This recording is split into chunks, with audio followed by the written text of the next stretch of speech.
1770, Captain Cook discovered Australia. 60 years later, the city of Sydney, capital of New South Wales, had grown on the edge of 3 million square miles of unknown land. The colony exported raw material. It imported material even more raw. Prisoners, many of them unjustly convicted, who were to be shaped into the pioneers of a great dominion.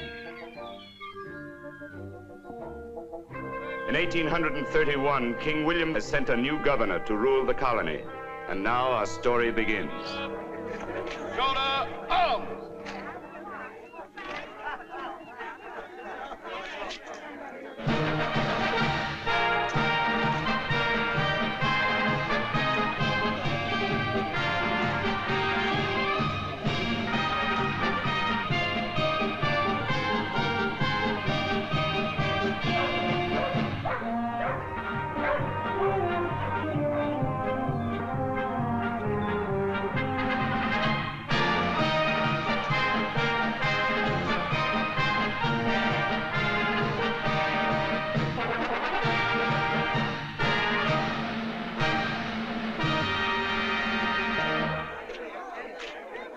As the accredited representative of His Gracious Majesty, King William, to express to you His Majesty's loyal and beloved subjects, His Majesty's warm interest in the progress and welfare of your community.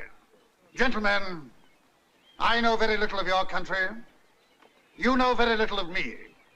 Some of you have no very good record in the past. Have I the honor of addressing the Honorable Charles Adare?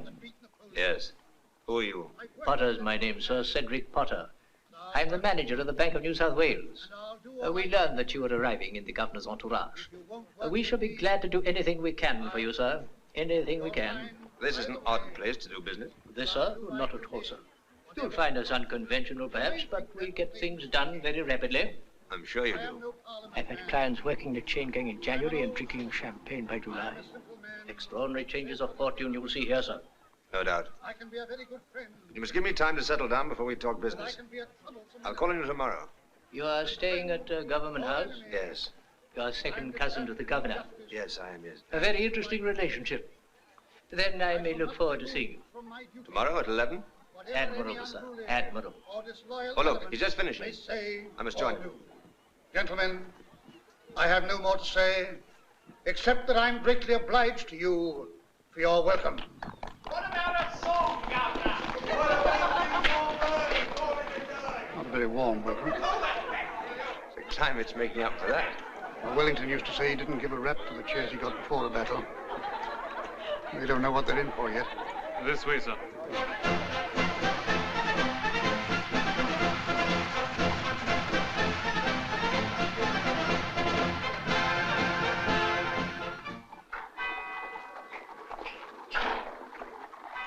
Ah, you have then some business experience. Absolutely none. Oh. I am a youngest son, you see, and the youngest son of an Irish peer into a very bad bargain. I ought to be able to ride and shoot, I suppose, but I'm rather short-sighted and I hate horses. It's unfortunate, isn't it? Very. Come in. Mr. Flusky to see you, Mr. Potter. Oh, ask him if he wouldn't mind waiting a few minutes. Tell him I'm engaged with the governor's cousin. Flusky. Flusky, that's a curious name. It seems to ring a bell somewhere. Flusky, Rusky, Dusky. Who is he? One of our most admirable citizens. A large landowner. He has made some most profitable investments. Rather a financial genius in his way. He owns the best stud in the colony, and he works like a galley slave. That is to say, he works very hard. Flusky. Flusky. Where the devil have I heard that name before? Well, so you can't tell me how to get rich. Well, really, only by hard work, Mr. Adare. Well, I shall have to ask somebody else. I must ask your friend, Mr. Flusky. How did he start? Well, sir, it's rather a long story. And to tell you the truth, in this country, we don't talk too much about the past history of our successful men. Oh, an ex-convict. What do you call him? An emancipist, is he? Well, yes, sir, an emancipist. Oh, what did he serve his time for? Bank robbery, or was he just a murderer? Stop, Mr. Adare, stop. We do not discuss such matters in Sydney. A man's past is his own business. Out here, we let bygones be bygones. Oh, can you do that? It's a thing we never learned to do in Ireland. I'm always bumping into bygones. How about, will you introduce me to him? Well, sir, if you wish it, but... Be careful what I say. Mr. Flusky, sir. Mr. Flusky, sir, will you be good enough to step this way? Mr. Flusky, let me present you to the Honorable Charles Adare. He is a cousin of His Excellency the Governor. He has come to Sydney to make his fortune. Has he? Pleased to meet you. I hope you told him he can't find fortunes like fleas in a blanket. Yes, I told him that, Mr. Flusky. I'm not sure I've ever seen a flea. Are they difficult to pick up? Depends on how quick you are. Now I come to think of it, fleas have a great reputation for agility in my part of the country. What country may that be? Ireland, the west of Ireland. Ireland. What did you say your name was? Adare? Hmm. Do you know the west country? I might. So you want to make money. You're not the only one. How much have you got to start with? Not enough to impress Mr. Potter. Are you one of the Adares of Killarley? Yes. Lord Killarley is my father. Do you know him?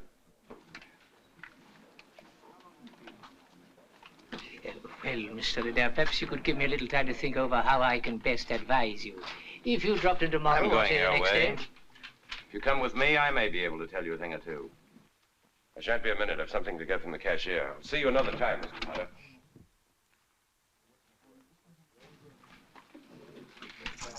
Mr. Adare, sir. He's a strange character, Mr. Adare. A strange character. He seems to have taken a fancy to you. I hope you won't mind if I give you one word of advice. If he asks you to his house, don't go. Why not? A gentleman in your position can't be too careful. Ready now, Mr. Adare.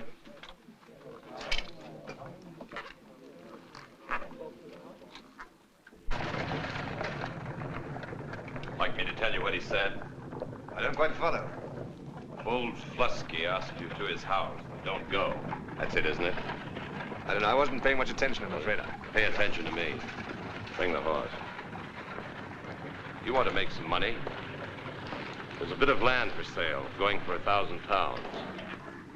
I want you to buy it. I myself want to buy a great many things, Mr. Flusky. Unfortunately, I have no money. Potter will make you a short-term loan. I'll buy the land straight away from you for a good deal more than you paid for it.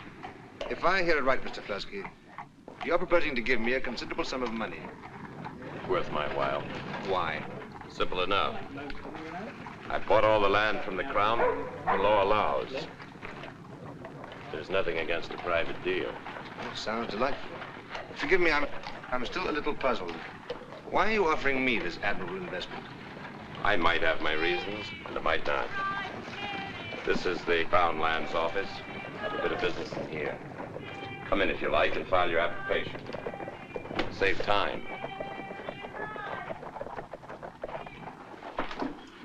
Here you are, just on the minute as usual. I've got some grazing for your new sheep. Never mind that now. How about my secretary? I've got one for you, and he can read and write. Says he's a gentleman. How long is he in for? 5 years. Let's have a look at it. Went up.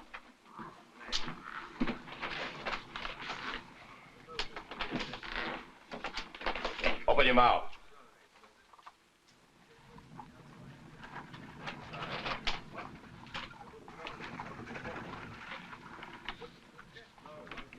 Arms like chicken legs. Can you keep accounts? Oh, yes, sir. Is that what you're in for? I don't quite understand you, sir. Silly in the head, are you? Was it embezzlement? No, sir. In point of fact, He got a girl into trouble. It wasn't quite like that, sir. You see, her father wouldn't let her marry me, and I... You'll get nobody into trouble around my place. What's your name again? Winter, sir. If you take me on, I'll do my best. I promise you that's on my word of honor. Words of honor from young gentlemen aren't very good currency around here. If you don't do your best, you go back to jail. You'll do. You're in luck, my lad. If you treat Mr. Flusky right, he'll treat you right. But if you don't... You see that? Yes, sir. It's a pink slip. If we put your name on that, you're a convict again. Understand? Send him around to my house. Those laboring men you sent me won't do. One was a horse thief and the other a murderer. Sooner trust a tiger snake than a horse thief, and I won't have murderers in my house. I filled out the pink slips. Send a guard to collect them. Well, if you say so. So you don't like horse thieves? No, I don't. Nor murderers? No. Here's your application. Yeah, there, lady. The old girl waiting. What do you think of her? She's much of a temper? She's got the temper of the devil himself. Yeah. Mr. Flusky.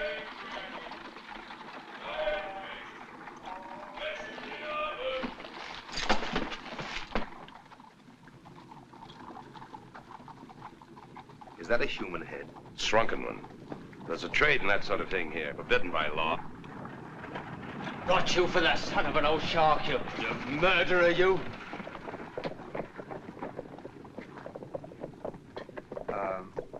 Mr. Flusky.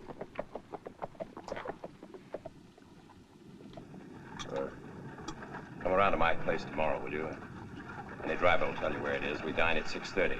Well, that's very kind of you, but I think perhaps we're being a little hasty. What's that? Well, I don't really think I could dream of troubling you. Why not? Well, you see, I haven't had time to get acquainted.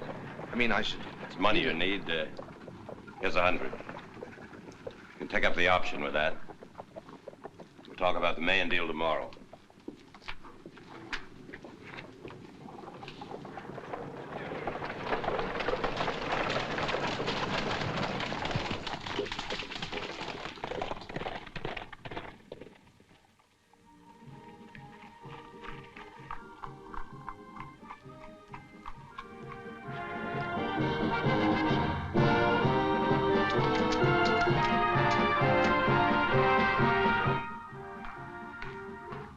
Mr. Adare, sir? Well? His Excellency's compliments, and he would be glad if you would have a word with him in his private apartments. Real pleasure.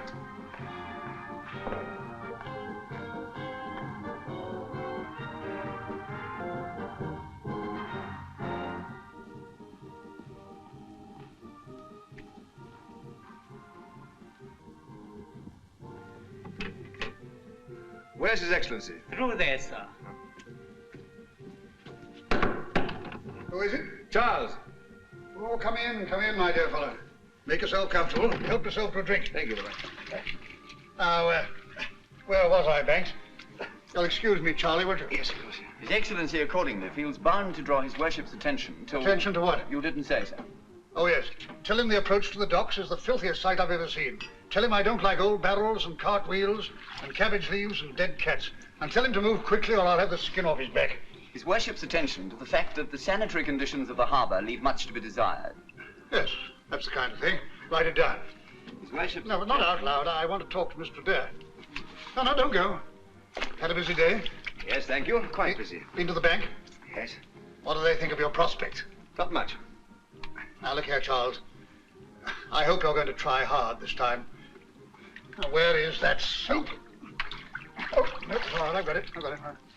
I had a chat with one of the local magnates. Oh, that's good. Get to know the natives. Who was he? A man named Flusky. You know him, Banks? Well, yes, sir. Yes, I know him. Something wrong with him? No, sir. He's a very honest man in his way. He's had a brush or two with Mr. Corrigan, of course. Who's Mr. Corrigan? The Attorney General, sir, you remember? Yes, of course. But everybody has trouble with him. That's nothing against Mr. Flusky. Well, is he received at Government House? Socially, I mean. Oh, no, sir. Emphatically not. Mr. Potter, the manager of the bank, says he's an emancipist. You mean he's a convict? Not now, no. Look here, Charles. Oh. After all, I mean to say, you're my cousin. I hope nobody saw you speaking to him. I'm dining with him tomorrow. What did this Flusky do? Oh, he was very amiable. He talked about Crown land, mainly. You know perfectly well what I mean. What was his crime? I haven't the slightest idea. They tell me it's shocking bad manners to ask questions out here. Thanks. With very deep respect, sir, may I venture to remark that Mr. Adare is quite right. It is the custom here, after a man has served his term as a guest of His Majesty, never to inquire into his antecedents.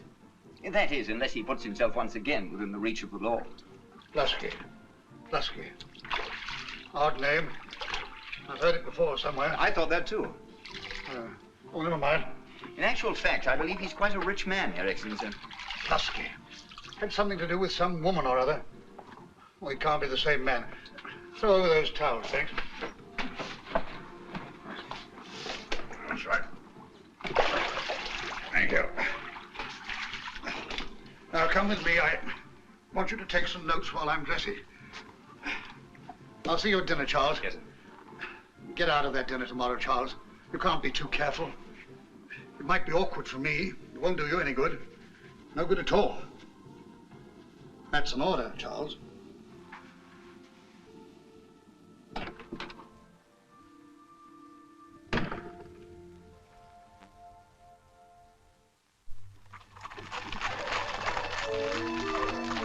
I expect they'll find you something to eat in the kitchen. No, sir. If it's all the same to you, I'd rather go back to Sydney. All that way? Yes, sir, if you don't mind. To tell you the honest truth, sir, I don't like this place. Oh, why not? Looks a very handsome establishment. There's nothing much the matter with its looks. There's something queer about that place. You see what I mean? Oh, better don't. Also, I can only say I don't like it. Not to hang about for any length of time. What time shall I come back for you? Oh, call for me at 10. In Yargo Gilla. What does that mean? Why weepest thou?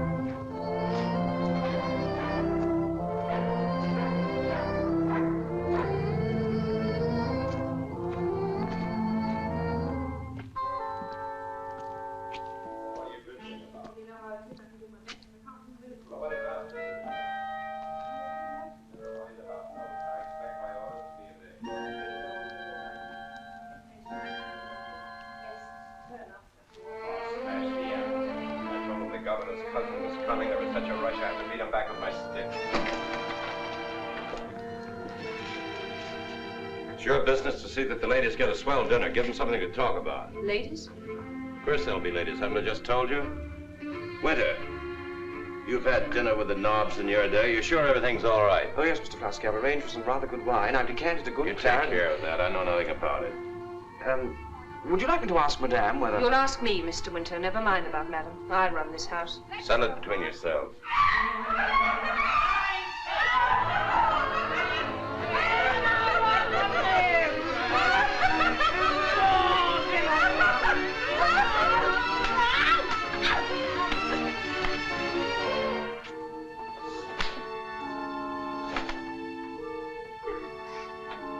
Now, what's the matter? This little slattern said I was put away for kidnapping. So you were. Stop sniveling and tidy yourself.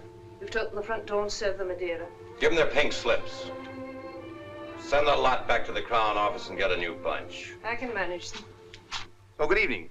I hope I'm not disturbing you. I was trying to find my way in. Good evening, Mr. Flusky. Your front doorbell wouldn't ring, so I had to come round this way. Very strange thing. Glad to see you. We'll go through the dining room if you don't mind. Good-looking collie there. Quite a party you're having tonight, Mr. Flusky. Winter. Yes, sir?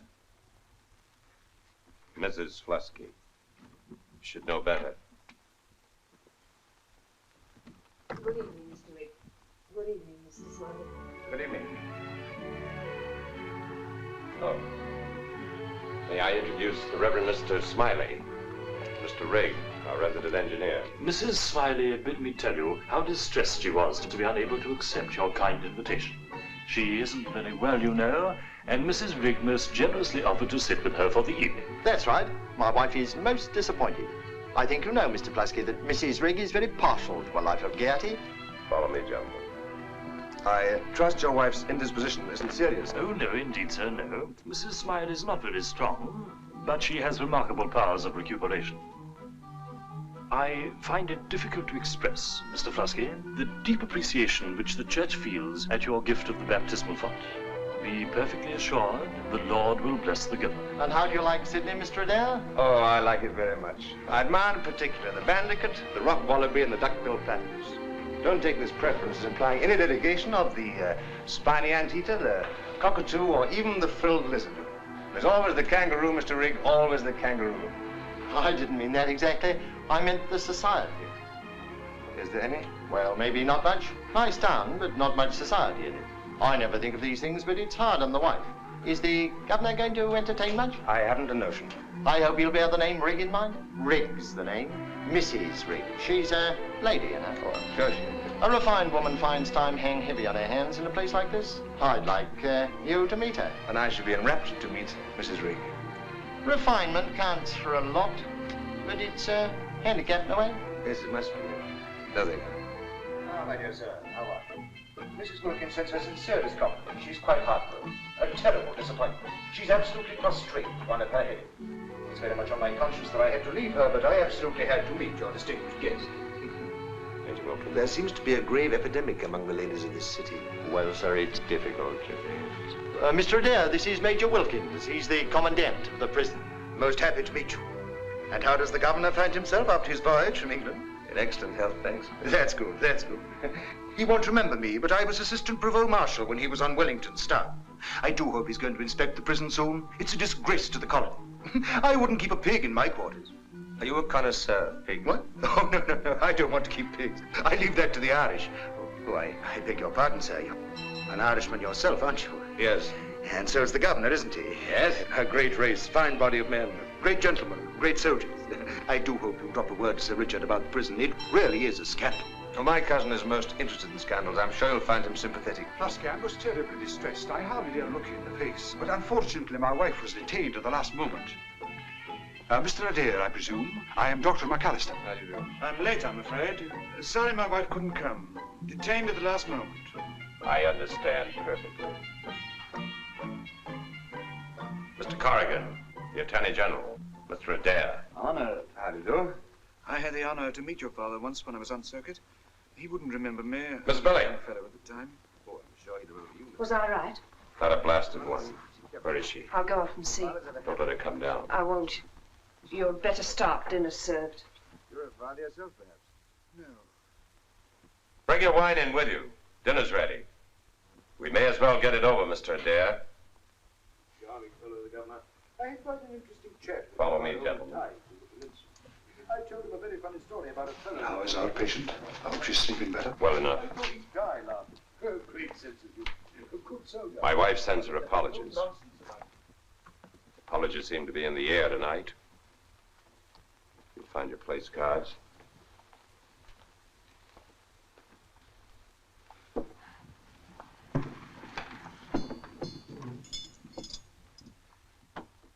Well, we all needn't sit here like a row of milestones.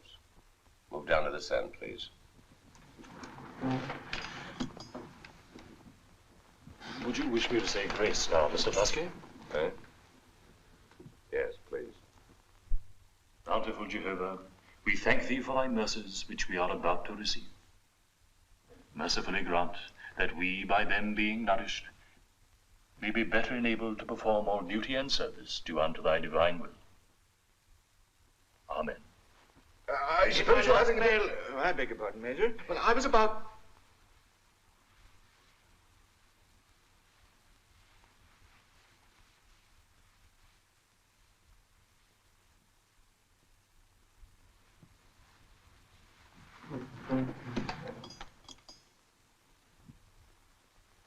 Please be seated, gentlemen. I hope I'm not too late to take a glass of wine with you. My wife, gentlemen. Lady Henrietta Flusky. Sit down.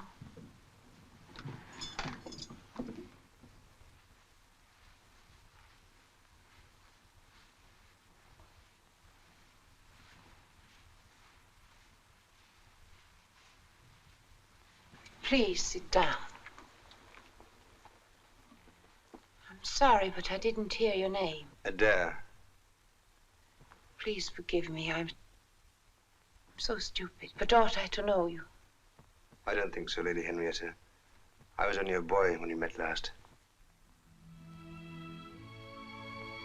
Where did I meet you? Adare. Then you must be young Charlie. How very strange. Yes, Lady Hattie. I'm Charlie.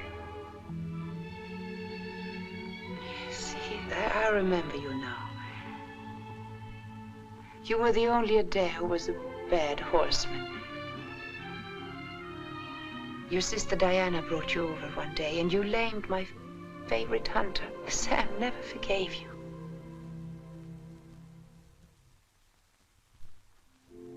May I pour you some wine? No. No, thank you. I married Sam Flusky, but that must have been a long time after.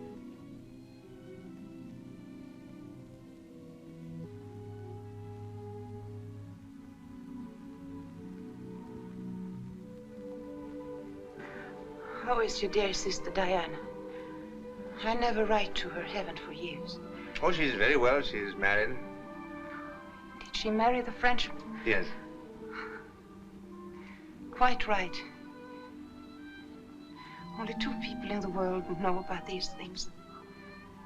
The man and the woman. Nobody knows about Sam and me, except...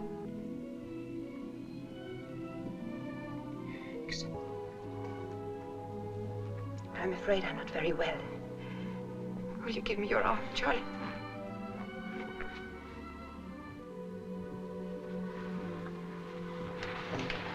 You'll forgive me, gentlemen, won't you? It has been delightful to see you. Sam, don't move. Stay with your guests. I shall be all right. Sam, I insist Mr. Adare and I are very old friends. Very old friends. Thank you, Charlie. That was very good of you. Now I have the balustrade. Good old balustrade.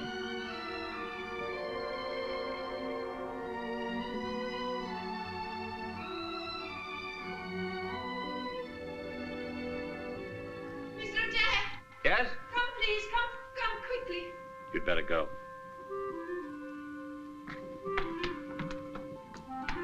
Have you got your pistol? Yes. Bring it up here, please, quickly. In there, on the end of my bed. Where did you say it was? There, on my bed. You can see it quite plainly. It won't move.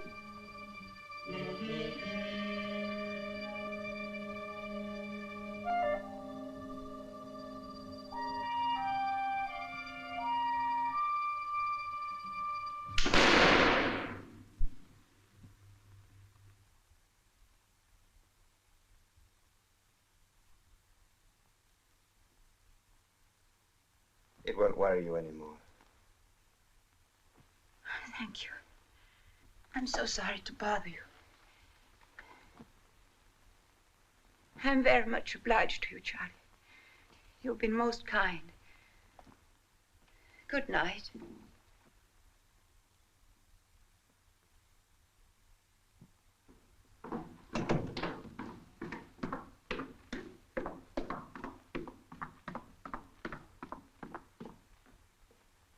You're bothered by rats, I see. Yes, pink rats. Every man to his taste. The color is immaterial. There are rats in New South Wales.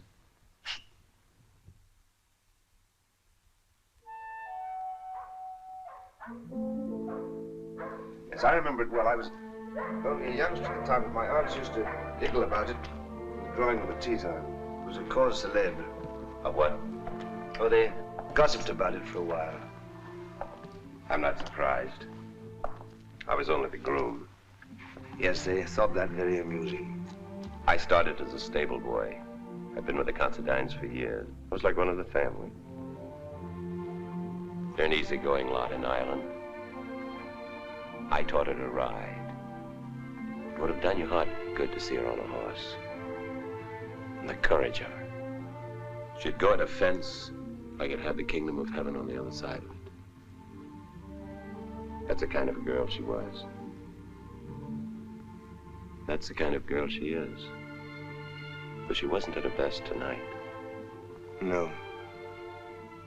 I would no more have thought of making love to her than if she'd been a blessed angel. You know how it is. She had a reckless strain in her, and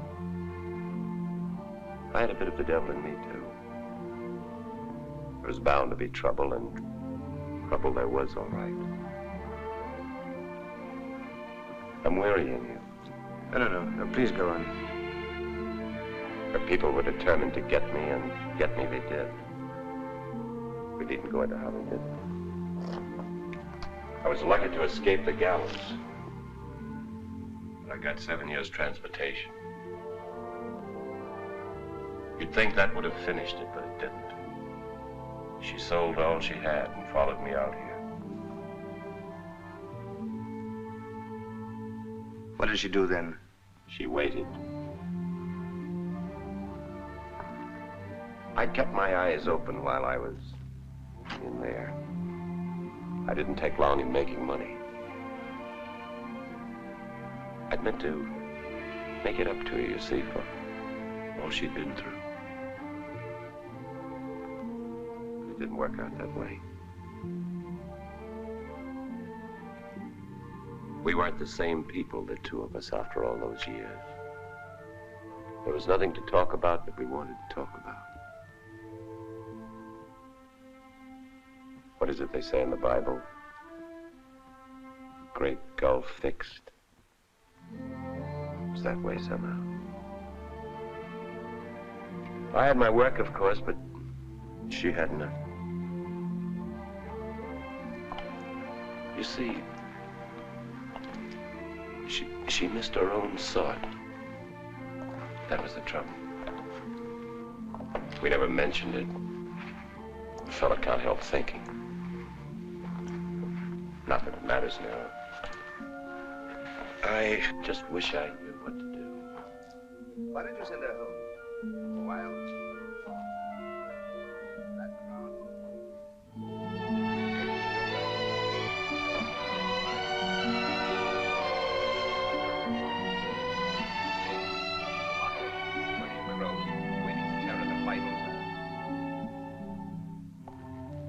You know why I asked you here tonight? No, I'd very much like to know. I thought the local ladies would tumble over each other to meet the governor's cousin. Perhaps it's just as well they didn't come. I thought she might pull herself together. If she could meet even some imitations of her own sort. I can get all the gentlemen I want. Gentlemen. I can buy gentlemen in packets of a dozen. I suppose that's why you gave me £100. Oh, no, sir. That's different. I know a proper gentleman when I see one. I'm afraid you didn't get your money's worth tonight. No, that's different, I tell you. It wasn't your fault that women didn't come. You treated Hattie right. I appreciate that. No, sir, the deal still stands. I'm not altogether certain about that deal. Are you sure it's quite legal? Of course it is. There's nothing to prevent you selling your own land once it's yours. It's in the letter of the law. How about the spirit? It's got nothing to do with me. Let Millie go.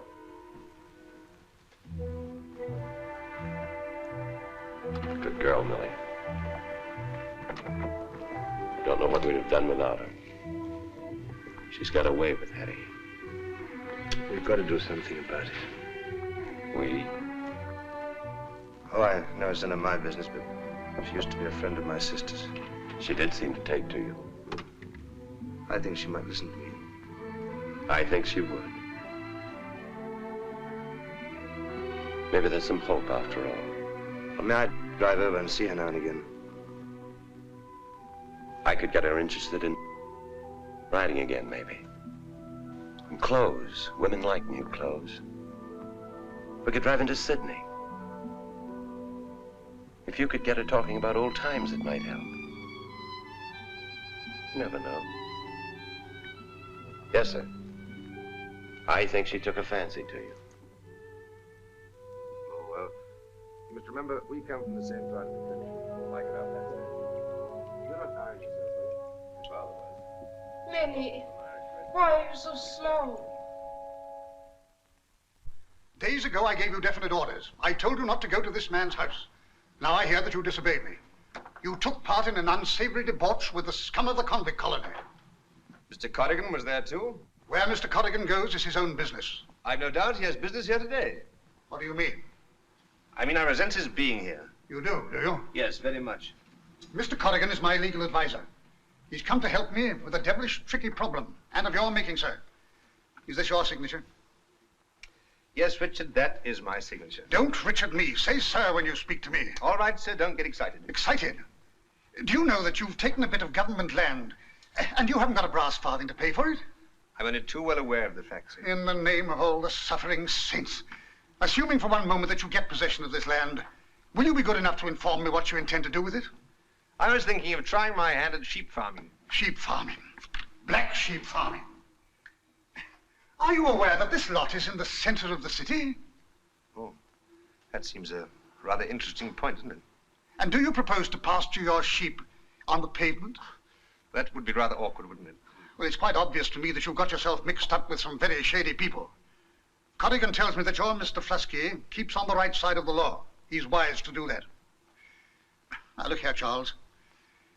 You are my Aunt Clary's boy, and I'm quite prepared to overlook a little foolishness for her sake.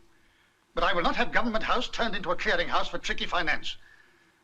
If you let me tear up this application, I'll let bygones be bygones. If not, well, I wash my hands of you and you can get out of here. If I weren't your Aunt Clary's boy, you'd have to authorize the sale of this land. Well, I suppose so. Right, initial it, or whatever you have to do, and I'll get out of here. Where do you propose to live? I don't know, but I'm sure Mr. Flusky would accommodate me at Minyago Ugilla. At where? Minyago Ugilla. It's a luxurious, well-appointed mansion. The name means, why weepest thou? Or why makes it a devil of a fuss about nothing? Yes, that's Flusky's house, sir. Yes, I know. Now, Mr. Corrigan has given me some information about your Mr. Flusky. He's the blackguard who eloped with Hattie Considine. He was their stable boy or something, and there's worse to come. It was hushed up at the time, but he murdered her brother Dermot in cold blood. If he'd had justice, he'd have been hanged like a dog. As it was, the jury brought in culpable homicide, and he was transported to 7 years. Well, there's your friend. And he's still got the reputation of being a violent brute. That's right, Corrigan? That's right, Your Excellency. Charles, you don't know this place. You must think and think again. You must think of my position. There's nothing the matter with your position. And I've done all the thinking I'm going to do.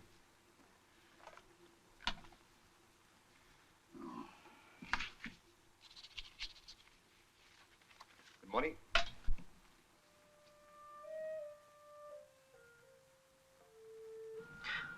Charles, it's good to have you here. Get a breath of the old country. I'm grateful to you for that, for many other things. Oh, I'm grateful, too. It's pleasant to be gathering shamrocks at the other end of the world. I said many other things. You were very good to me on the night of that dreadful dinner party. Oh, nonsense. I remember very little of it. I wasn't well. I know.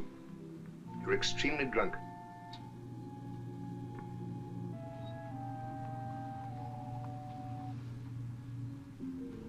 No one has ever said that to me before.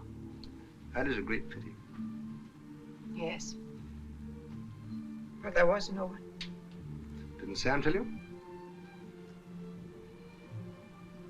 I don't think you understand about Sam and me.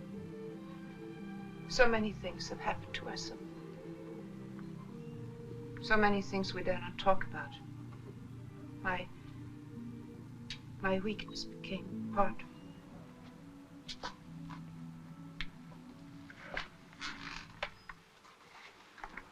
You need help, don't you? It's all too late. Those 7 years. I once thought that after all the suffering we could be happy. It wasn't so. When Sam came out, we lost each other. I'm no good now, Charles, no good at all. You mustn't talk like that. I'd hoped so high that everything burned out of me. I lived on my will, and my will is exhausted. Oh, you mustn't even think like that. Did I make a terrible exhibition of myself at the party? When was it? I don't even remember dressing. It's like one of those silly dreams. Was I dressed? More or less. That's the first time I've seen you smile. You're very kind to me. No, it's you who are kind. You took me in like a stray dog, and I must earn my board and lodging. I'm determined to do that. We Irish must make a better impression on the colony. We? Well, you are. I don't matter. You have an extraordinary effect upon me, Lady Hattie. I spent most of my life warding off boredom. Look at me now. I'm boiling with enthusiasm. We must do a great many things. We'll sail in the bay, and you must ride. Sam says you're a superb horsewoman. I believe him. You must look lovely on the horse. It is no use, I tell you. I can't. And you must learn to run your own house. Let me see, what do ladies do? You must order the dinner. Oh, Millie does all that. And you should be punctual and beautifully dressed. You'll spend your mornings looking to the linen or whatever it is one gets to in the mornings. Millie looks after her. I told you I'm finished. I tried before, for Sam's sake, but that's no use. Oh, look at me. Don't you think I can see myself through and through? Can you? Of course I can. Do you ever look into a mirror? I have no mirror eyes. I put them away years ago.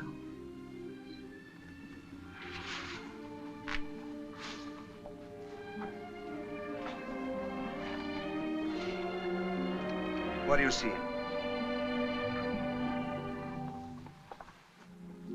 You saw what I see. You saw a very beautiful woman. What are you going to do with her?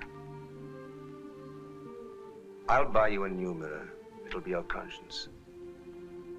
You look into it every day and say to yourself, Sister Hattie, Sister Hattie, do you see anybody coming? And the mirror will answer, yes, by George, it's yourself. Riding to beat back the shadows and be queen again in your own kingdom.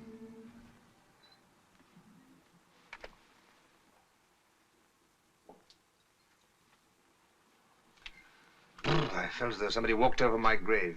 Oh, it's only Millie. I don't think she likes me very much. She's a wonderful woman. She's devoted to Sam. She's very kind to me. Faith, and she's an ordinary, decent-looking woman, but she gave me a look that would scare the gashes off the devil himself. What's funny? Oh, I don't know. Something made us laugh.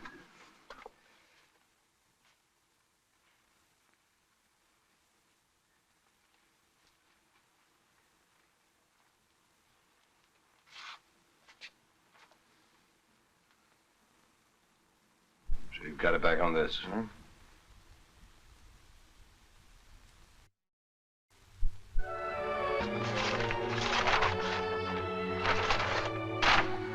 Who is that? What do you mean? Is that the reflection of Lady Henrietta Considine, or is it not? It looks like her. I'm proud of you, my dear. Sure. Why not? It was a respectful tribute to your reincarnation. It wasn't very respectful. Well, it was intended to be. Why should you respect me? Because you're a great lady again. You promised to be mistress in your own house.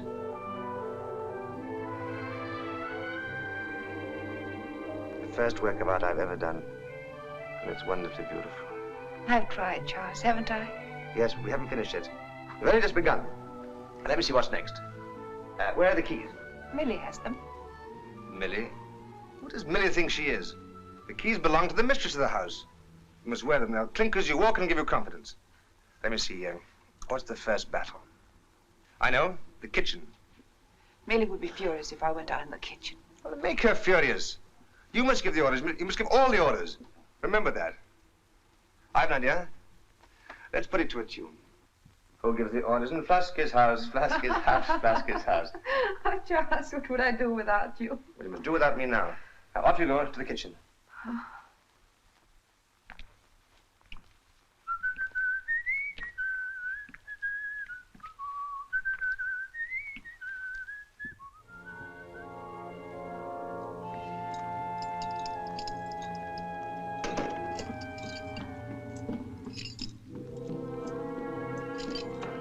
Come with me.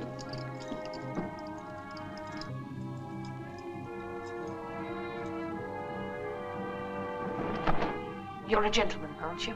Yes, I suppose so. A gentleman can keep his mouth shut. That's why I didn't have one of the women.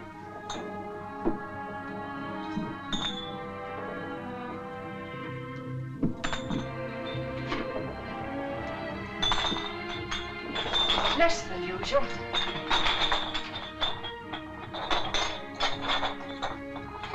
She's got something new to interest her now.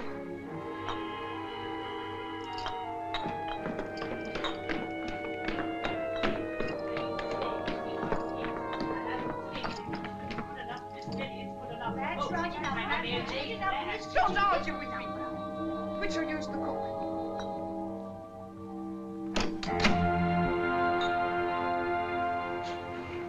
What is the matter with these people? They began cackling like parakeets and then they suddenly fell silent. They're an ignorant lot. I'll take care of them. No. No, after this I want you to consult me about everything. Everything. I have left too much on your shoulders. I shall come here every morning. No.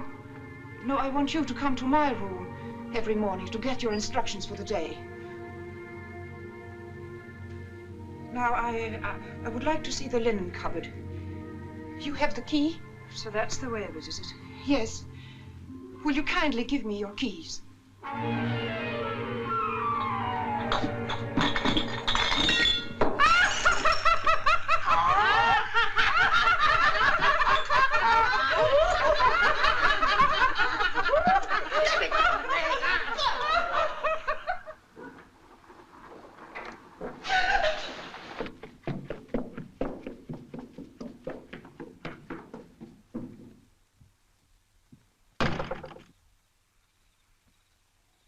Bound to be difficult going.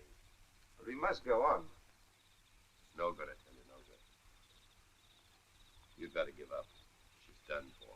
Oh, don't talk like that, sir. Can't you see how hard she's been trying? You've seen more of her than I have. Oh, good heavens, Flusky. And you want me to see her? Talk to her?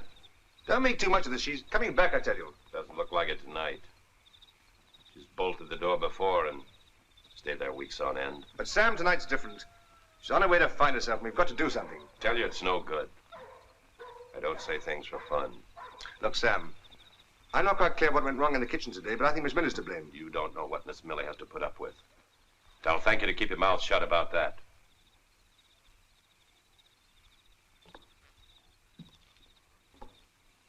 None of my business. None of your business. But it's still my business to help Hattie, and I'm going to do it. Do what you like.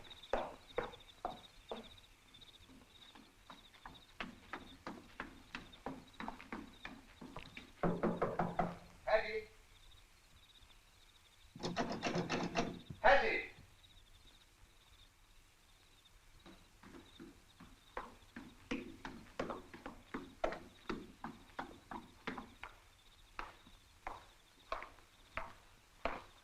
Not a sound.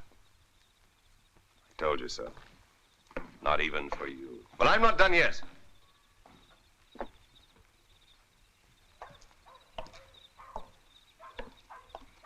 Hattie, I'm coming up for you.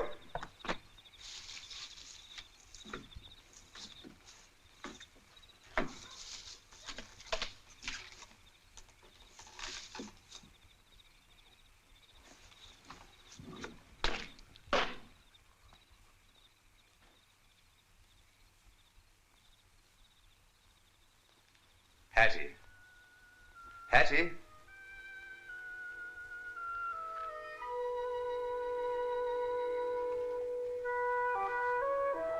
Hattie. I don't want to see you. I don't want to see you ever again. I couldn't do what you told me. Go back home and tell them I died. They're talking now. Go back to Ireland. I'll leave Hattie Flusky in this beautiful place. This beautiful room. I don't think much of it. Come on now. I must get up.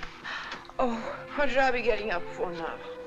I mean no good to any living soul. Well, I'm on my head and my heels. Well, that's better, isn't it? No, it's not. Yes, it is. Ever so much better. You're standing on your feet. You must always stand on your feet. You must never give way. Oh, I am no credit to your daughter. Yes, you are. At least you will be. I've never been serious about anything in my life before, but I'm serious now. You must have courage. I had courage long ago, but I lost it.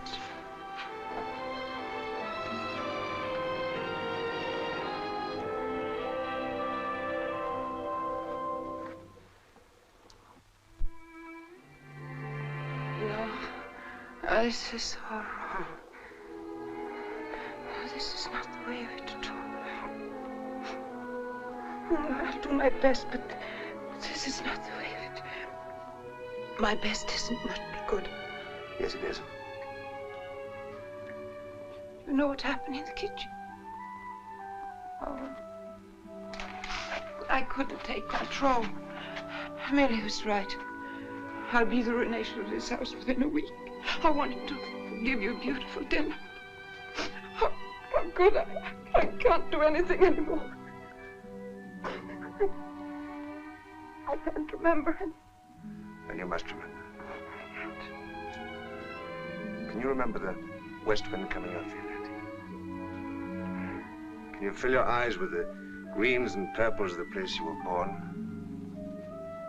The gorse is still there on the hillside. Can you feel the turf pounding under your horse's hooves? And go to sleep and dream about it. Now, ring the bell for Billy to put you to bed.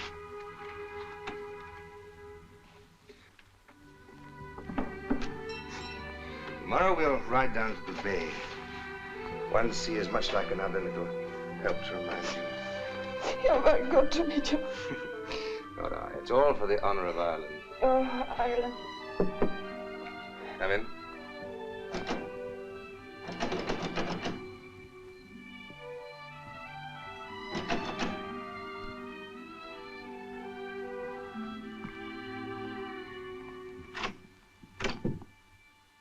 Ah, there you are. Will you help Lady Henrietta to bed, please? It looks like it's your job. What the devil do you mean? Impertinent.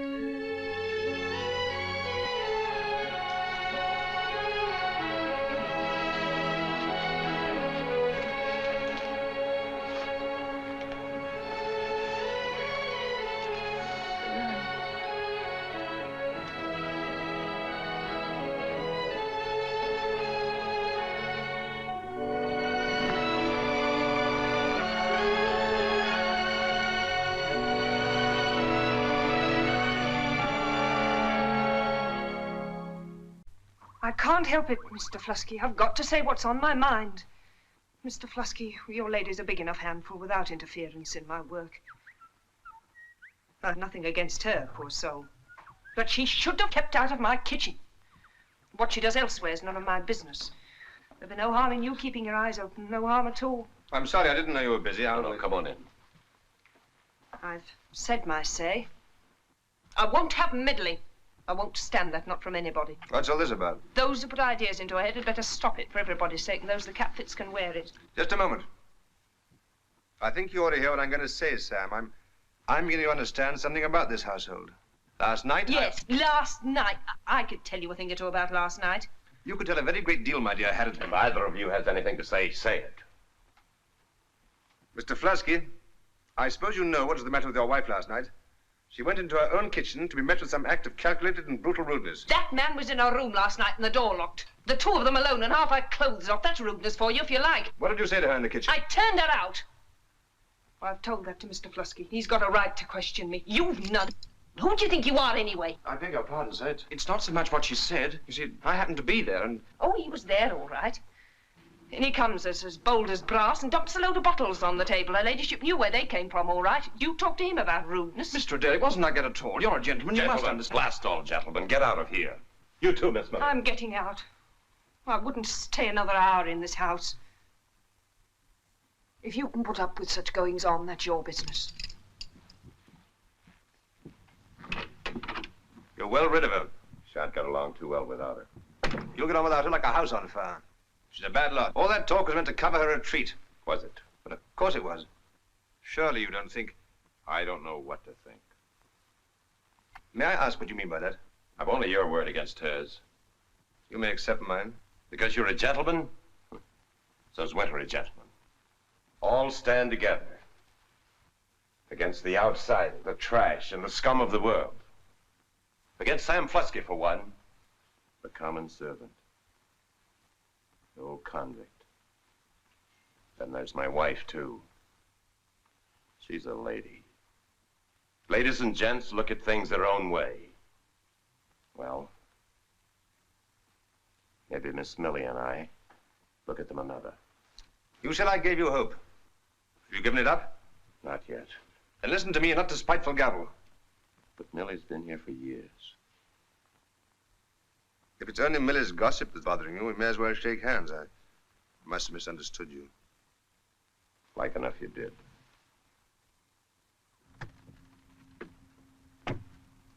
Goodbye, Mr. Flusky. And I'll pray.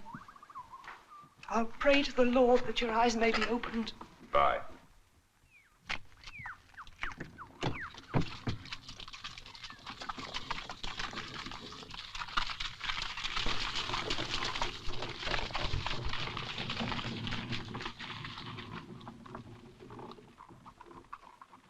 Well, what shall I do about breakfast? What about it? Well, you see, Miss Millie looked after these things, and those women in the kitchen.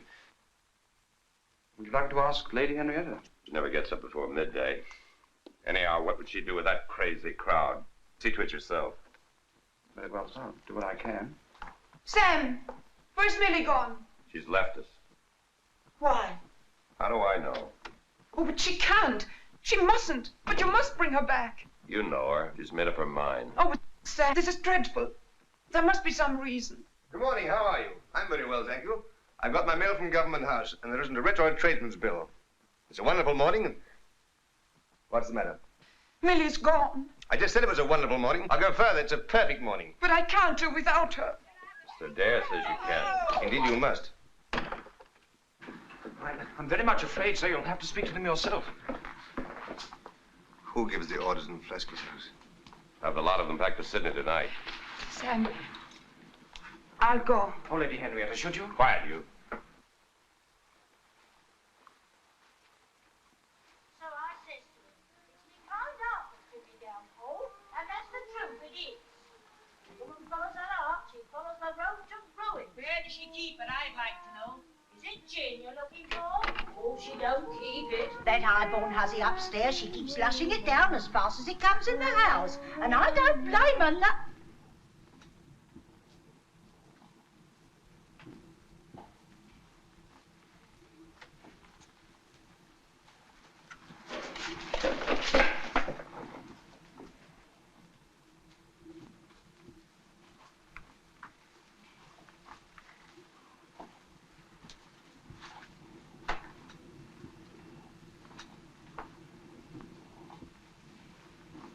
Did you see what I did just now? Yes. Do you know what it means? After today, nobody will be beaten in this house. You understand that? Yes. Say yes, my lady. Yes, my lady.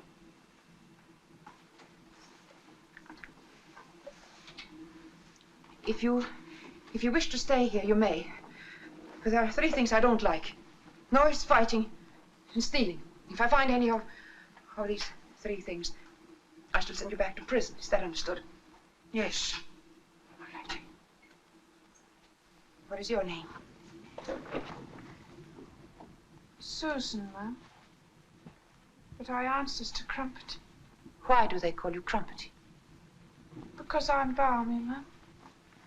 Balmy on the crumpet, as the saying is. After this, you'll answer to Susan. Yes, ma'am. My lady. Which of you is the cook? Oh, I mostly do, Mum. She's a liar, Mum. Don't you believe her. I'm the cook. She's naught but a murderer. Quiet! Can Aunt Martha here cook? Me, ma'am? Oh, no can. Very good. You 3 make the breakfast. I want coffee, toast, eggs, and bacon. 3 separate breakfasts. Each of you will make 1 breakfast, and the one who does best will be the cook. Oh, yes, Mum. Yes, my lady. Good. Good. No noise and no fighting. And now begin. Yes, Mum. Yes. Give me that. No, that's mine.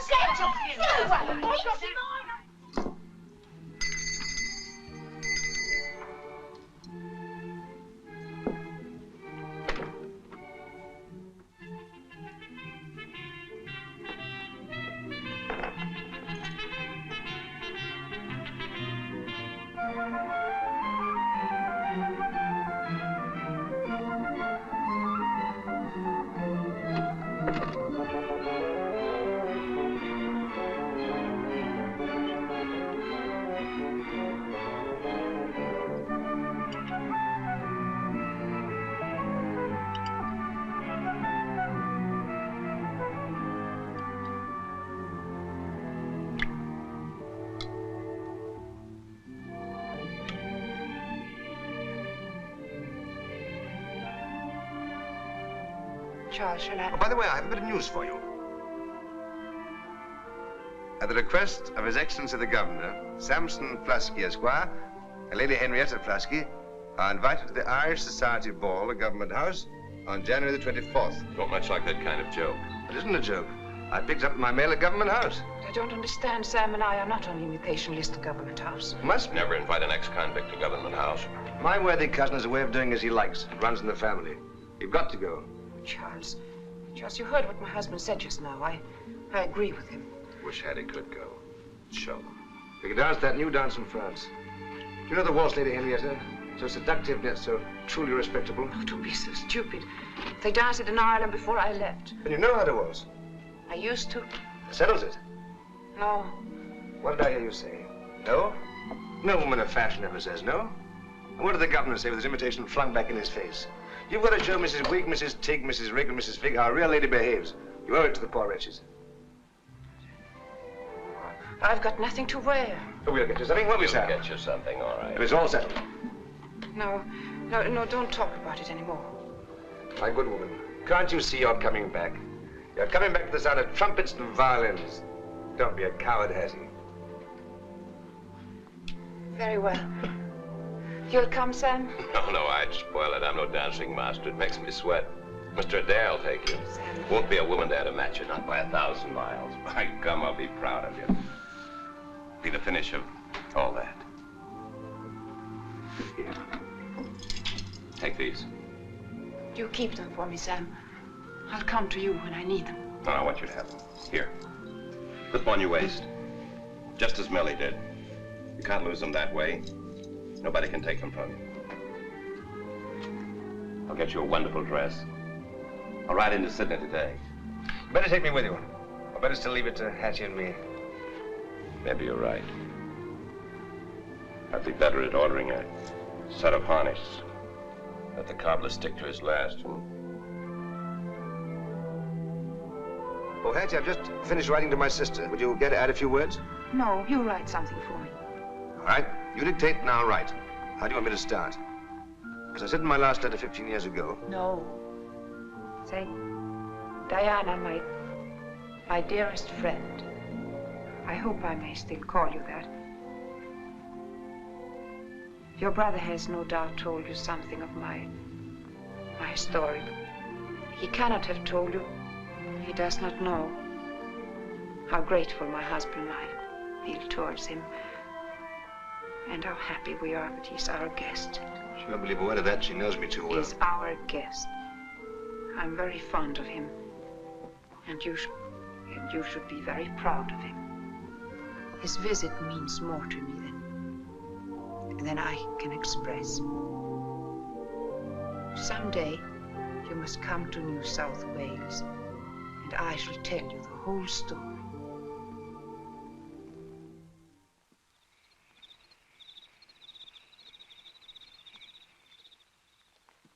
Come on, Hattie. We mustn't keep the governor waiting.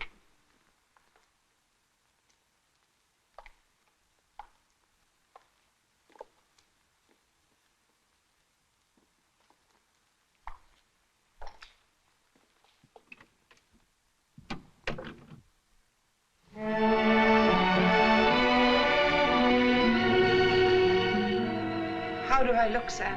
All right. All right. The lakes of Killarney are all right. Sunrise over the pyramids is all right. The Taj Mahal is all right. Oh, come, Sam. You must do better than that. I was wondering if a bit of jewelry would help. Do you think so, Sam? Just an idea. A collar of rubies, maybe? Rubies with that dress? Do you want your wife to look like a Christmas tree? I think he's right, Sam. Rubies wouldn't go with this dress. Besides, I haven't any rubies. Oh. It's only a notion I had. No, you look perfect as you are. Come on, we'll be late.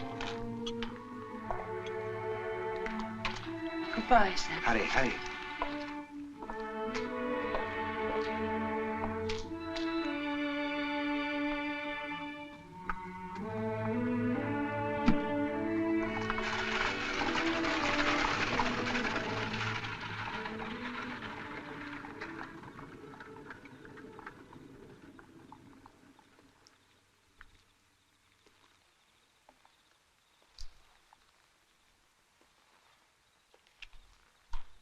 Very pretty she looked, I must say.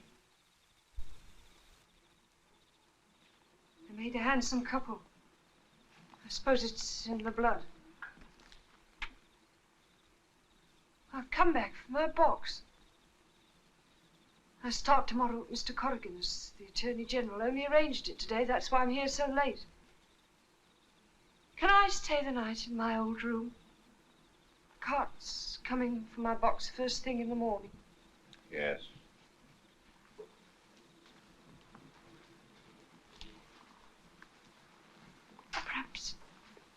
Perhaps I could bring you something hot the way I used to do. The house has a chilly feel tonight, hasn't it? I mustn't have you catching cold, Mr. Flusky. You don't take enough care of yourself, that you don't. Though I'm sure her ladyship does her best, but perhaps her mind's a bit occupied these days. It's a good thing, poor soul. She looked lovely tonight. Like as if something new had come into her life. And there she is, going to the governor's ball. Wonders will never cease. The whole town talking about her ball dress and how beautiful it was. Mr. Adare, he ordered it himself, they're saying. Him never out of the dressmaker's shop. And they were saying Mr. Adare should be a lady's maid, and it's funny, a manly young fellow like that taking so much trouble with a woman's frills. Not that there's any harm in it. They're gentry, you see. They don't have the same rules as us, Mr. Flusky. They take everything for granted. But here I'm talking on and on. It's the loneliness, I think. It's right that her ladyship should have a bit of pleasure so long as she doesn't lose her head. It's none of my business at all. And you wouldn't have let them go if there'd been any of that sort of thing. Well, you're not the sort to let a young spark play fast and loose with his wife. You're a man that respects himself, Mr. Flusky. That's why we all respect you. Leastways, nearly all of us. But it's wonderful that her ladyship should be out there, driving in her carriage through the darkness, and then into the lights and the music. They tell me there's a new kind of dance very fashionable these days. Men and women dance round in each other's arms till they're giddy. A waltz, they call it. They wouldn't have that at the governor's ball. No decent woman would let a strange man be hugging her and her half naked and everybody looking on. And oh, Mr. Flusky, I've been worried to death. I hope you haven't been giving too much thought to what I said about Mr. Adare and her ladyship in her bedroom. I'm sure it wasn't her fault. Well, she wasn't what you'd call responsible at the time. I know she wasn't, because she had half her clothes off and didn't seem to notice. It was their taking so long to open the door that made me suspicious. But I may have been wrong. I pray that I was wrong.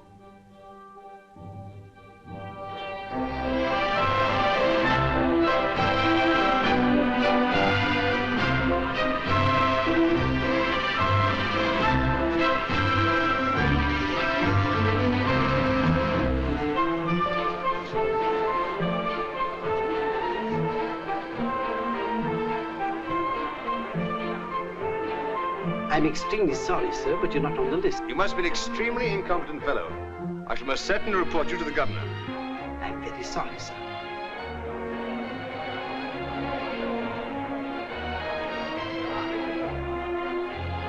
Look, the Honorable Charles Adare, lady. That's not my handwriting. He must have filled in this card himself. May I? Indeed you may, Major. But you'll find me terribly out of practice.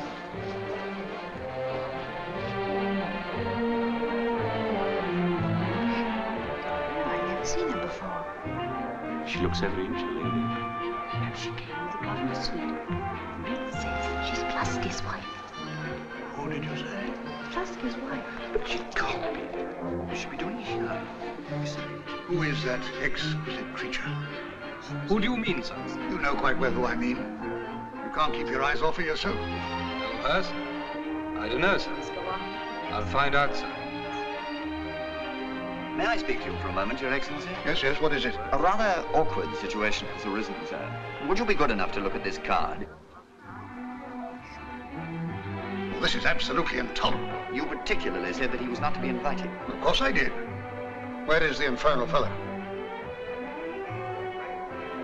Evening, Your Excellency. It's a very festive occasion. You seem to find it so. What are you doing here?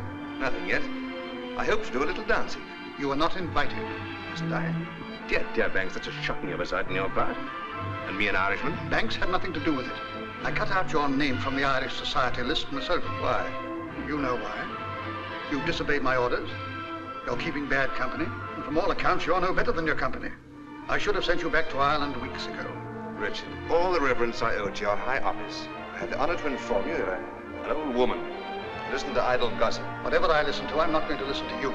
Take yourself out of here instantly. Instantly, do you hear? I've only just arrived. You're not out of this building in 2 minutes by that clock.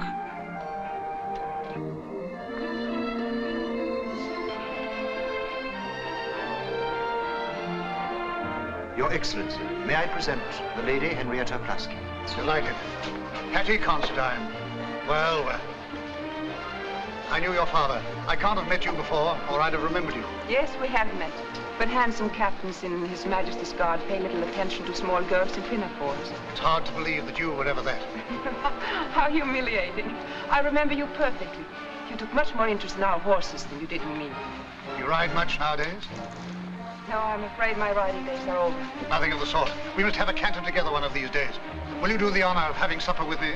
I should be delighted, but Mr. Adare... Lady Henrietta, I'm broken-hearted. I've just received some extremely urgent instructions, and I have no alternative but to obey them at once. I must take you home. Oh, I have my instructions from His Excellency in person. I fear we must go. Now, look here, Charles. No, sir. You've indicated that a matter, even a minute, is of vital importance. Well, it's not so important. It's most important to me. The 2 minutes have already gone. I owe it to myself to obey you. But I can, well, someone else will. Excuse me, sir. There's nobody else in my peculiar position. Lady Henrietta, I must respectfully urge you to bid His Excellency good night. What am I to do? You must do as I ask and take supper with me. Mr. Adare, if you had served in the army, you would know that when you receive conflicting orders, you must obey the most recent. I order you to remain. Lady Henrietta, may I have the privilege? Charles is my Aunt Clarice boy, you know. Extraordinary how slow he can be. The army would have made a big difference to him.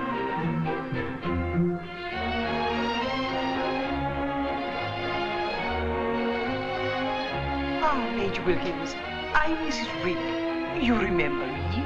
Of course. May I? Ah, thank you, sir.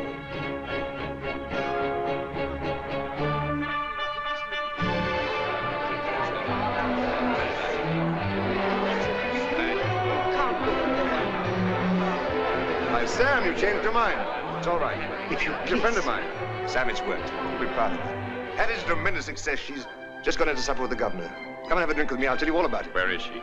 I told you, in the supper room with the governor. I wouldn't go in there, Sam. I tell you, she's had a triumph. You mustn't spoil it. Spoil it? I see. I'm not good enough to stand beside my wife when she's with the quality. Don't be ridiculous, Sam. You aren't even dressed for a ball. It'd make her awkward. Sam, do be sensible. Take your hands off.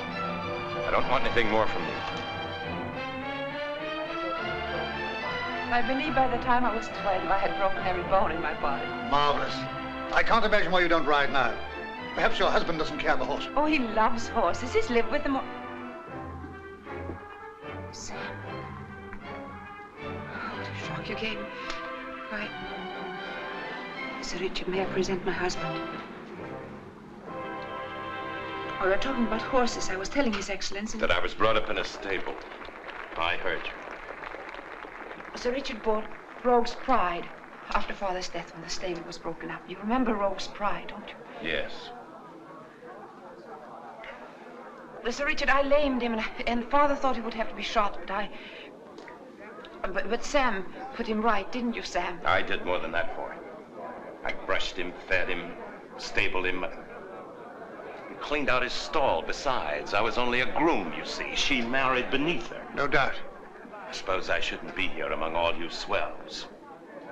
An aid of charity, isn't it? Well, my money's as good as the next man's. The compliments of Mr. Samson Flusky, Esquire. It'll pay for my wife's supper. I don't suppose the young spark, your cousin, paid his shot. It'll do for him as well. He hasn't got a penny that I didn't give him. That's his mark, all right, not a penny. I don't pretend to know what you think you're about, my man. But I assure you I have a pretty good memory for incidents of this sort. They tell me you're an emancipant. I needn't remind you that emancipation...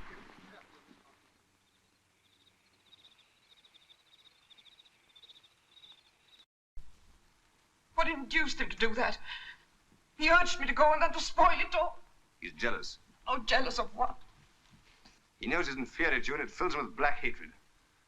He's jealous of your shadow, jealous of your world. The man's mad. You can't stop him. He must go back to Ireland. He's suffered terribly. I've done him many and many a wrong. Wrong to love him. Wrong to marry him. No children. A burden when he was trying to save his soul in this new country. Why should he not hate me? Your debt's paid, I tell you. It's done with, finished. You owe him nothing. If you understood, you could not talk about owing a debt. Sam is part of me, and I'm part of Sam forever and ever. And it was long ago, when I was very young, that I learned that. But it was true, and nothing can change it.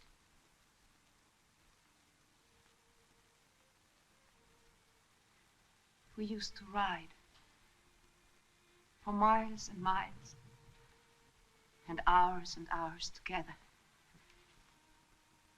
Sam 5 paces behind, silent and respectful like a good groom. And I shivering with delight because I knew of the love he had for me.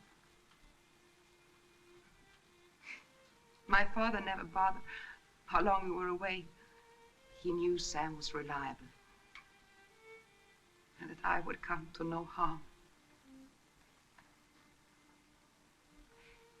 We would sit on the heather, overlooking Galway Bay and the ocean beyond.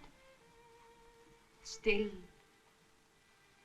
deep and silent, as his love for me. I knew about love, you see, for they had talked of it to me in their soft, sweet, wheedling Irish voices. Oh, we never did speak. Till once, when we were in Dublin for the horse show. Yes, Sam was holding my horse in his outside a shop in Grafton Street. As he held the stirrup for me to mount, he suddenly said in his gruff voice, "This is killing me." And I said, "Oh, dear Sam, then I'll save you." That night, I took all the jewels I had brought for the Viceroy's ball, and we rode all the night through the cloudy smur of rain to Drogheda, and found a man with a fishing boat who took us across the channel to Scotland. There we found a horse dealer who sold us 2 beasts, who took us the long, rough ride to Gretna Green. And the blacksmith made us man and wife. And oh, but I was weary.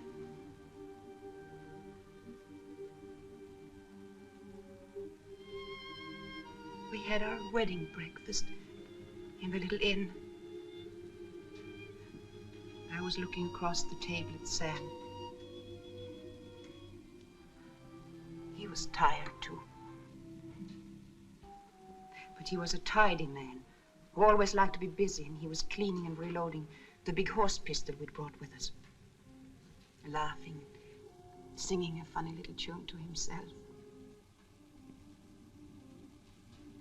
Then my brother Dermot came in. He was a hard rider, was Dermot. That was the only good thing about him. He had a pistol in his hand. And there was murder in his eyes, and he said to me, "Are you married then?" And I said, "Yes." And he said, "Then, by heaven, you shan't enjoy it." And he leveled his pistol at me. But Sam jumped across, covering me with his body. And I reached across for the horse pistol and shot Dermot dead. Under Sam's. Under Sam's. Oh.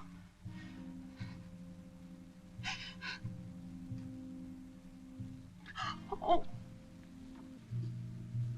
Oh. He had a surprised look in his eyes when he crumbled up. His pistol went off as he fell.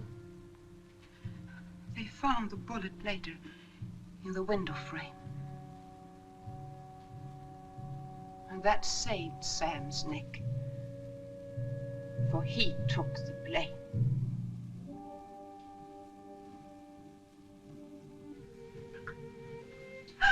Oh!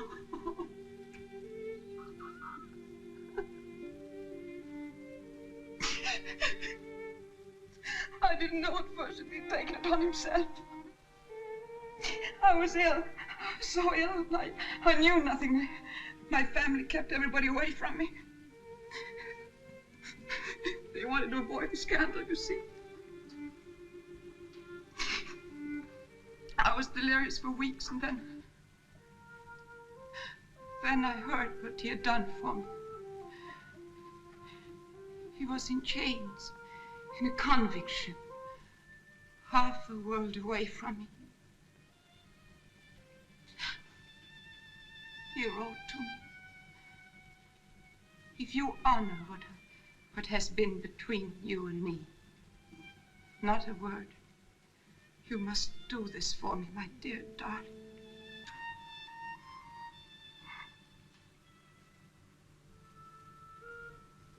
But I couldn't speak after that. You understand that, don't you? I had to obey him. But I did the only thing I could. I followed him out here, and I spoke to him sometimes through the bars. How did you live all those years?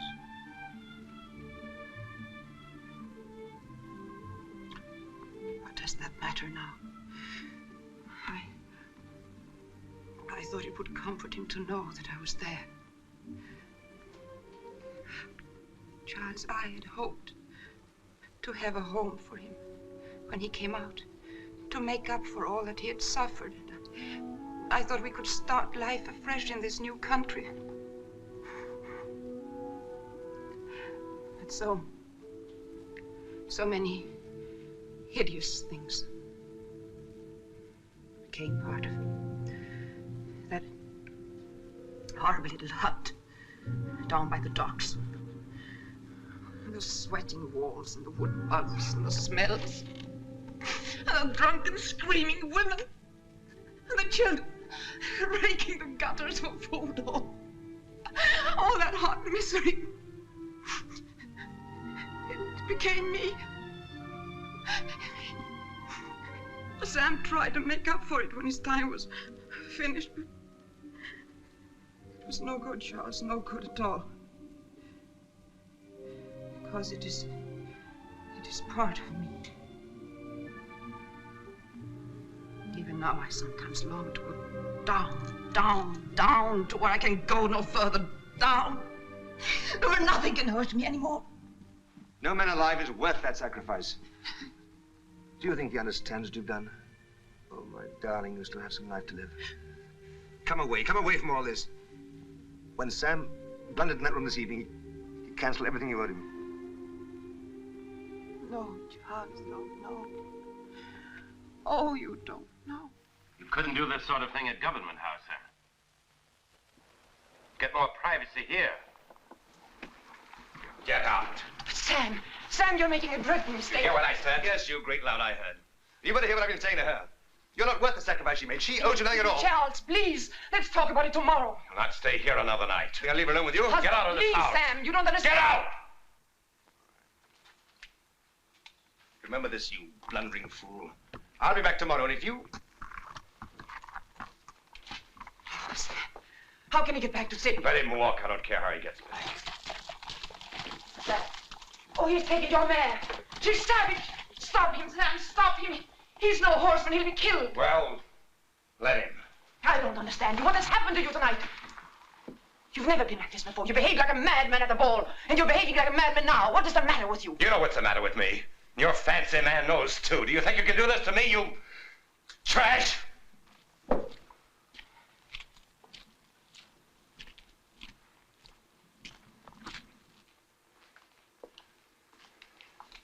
Better see to your mare. She came round at the gate. I couldn't get close to her. She's thrashing about her. She can't stand her. She's broken her leg, I think. That's all it wanted, by thunder. Where is he going? I don't know. I don't care. She always broke my neck.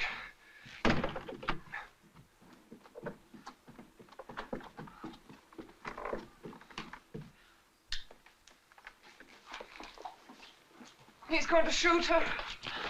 Oh, you don't know what it means to me.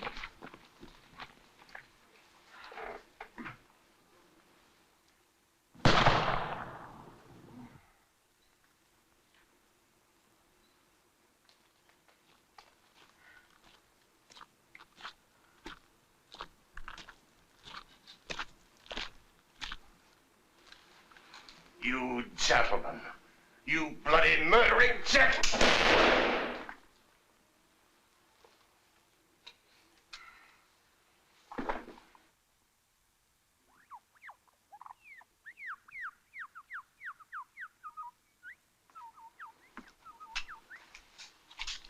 Haven't gone yet?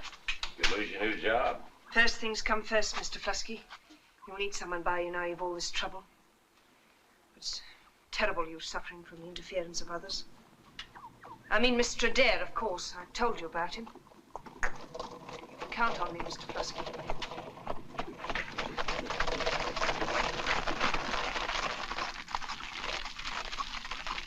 Where is she? Lady Henrietta hasn't seen Mr. Adare yet. She says she'll wait until she does.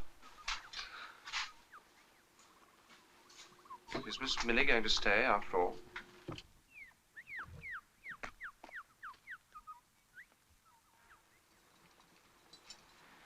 Can't I see Mr. Adare? I have waited for hours. We've had strict orders not to admit you, Lady Henrietta. I knew something like this would happen. I knew it. What possessed me to bring this irresponsible idiot with me, I don't know. Charles, I'm sorry. I have my duty to do. The Attorney General is here. We want your statement about Flusky's assault upon you. Now, look here, sir. You must not make him talk. His life is in danger. Don't you understand? You needn't think that you're protecting this woman. If you die, you'll have no say in the matter. I won't have very much, will I? Charles, this is no laughing matter. I quite agree with you. With all respect, Your Excellency, you must go now. He's lost a great deal of blood. His only hope is to rest. You must go now. I thought I gave orders in this infernal place. Where's the Attorney General? Oh, there you are. Come along. We must do as we're told.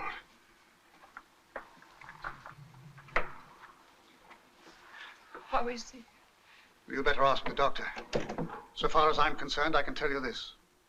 If Charles gets better, I shall send him home in disgrace. If he dies, I shall hang your husband. Whatever happens, I will not have a violent brute like Mr. Flusky traipsing about my colony. He'll go back to the convict settlement where he belongs. But that is impossible. It isn't impossible, believe me. In this colony, a convict or an emancipist is only allowed his freedom, providing that he behaves himself. But it was an accident. He was not to blame. It was nobody's fault. My dear lady, I had an admirable chance of forming my opinion of Mr. Flusky last night. He's known as a violent fellow. He narrowly escaped the scaffold. No, no, no. He's not that kind of a man. He's an ex-convict, and this is his second offense. It was all wrong. He should never have been a convict. Good heavens, madam. He shot your own brother. No. No, I shot my brother. You know what you're saying? Yes. Yes, I know. Sam took the blame. I promised him I would never let it be known. Maybe he'll forgive me. when he knows. Why?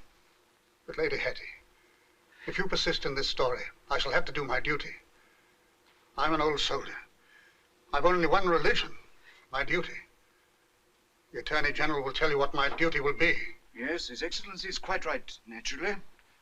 If you adhere to your confession of a capital crime, I'm of the opinion that it will necessitate your returning to Ireland to stand your trial. It's the truth, I must tell you. Sam and I ran away. You know about that. We went to Gretna Green.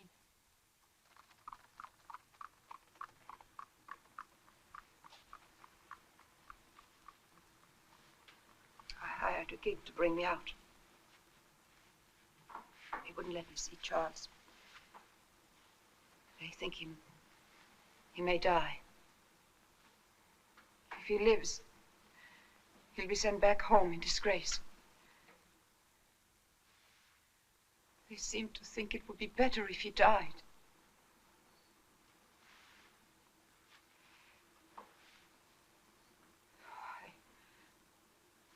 I saw the governor. The Attorney General was there too. What is it? His name? Corrigan. Yes, that was it, Corrigan. Neither of them believed the word I said. It was like a bad dream. They're going to send me back to Ireland. You see, I told them that I had shot Dermot. I know, Sam. I know I broke my word to you, but it had to be. It was the only way. Oh, God, the relief. Blessed heavenly relief. So it's to Ireland, is it? That's why they're sending you back. You've surely arranged that well, you and the high and mighty governor. The Honorable Mr. Charles Adare gets packed off home and her ladyship follows after. And what do? Sit here and mind the house until you've played the game out in Dublin? Keep this fireside cozy until your fancy man gets tired of you and pitches you out? Oh, you're wrong. You're wrong. If you think that, then Sam, come with me. Come with you to what? For what, to be a stable boy again, to trade all this for that? After all the time it's taken me, you want me to check it out now? Well, I won't. You've wasted the years I did for you. You've been fool enough to spill your story, so you pay for it this time, not me. Sam, I did it for you. They would have prosecuted you. Be hanged for a tale. I saw you the other night. You've been mighty clever. Well, you go with your jumping jack and see how well you like it. I'm done with you. Oh, no, Sam. Sam, you don't know what you're saying. Sam, it's all wrong. It's wrong. Oh, no. Don't take it too seriously, madam. I wouldn't. He doesn't mean half he says. You look ill. Don't you think you should have something to drink?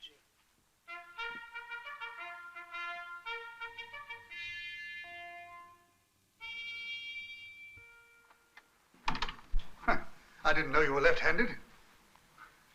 Neither did I. It's fortunate, isn't it? I'm sorry.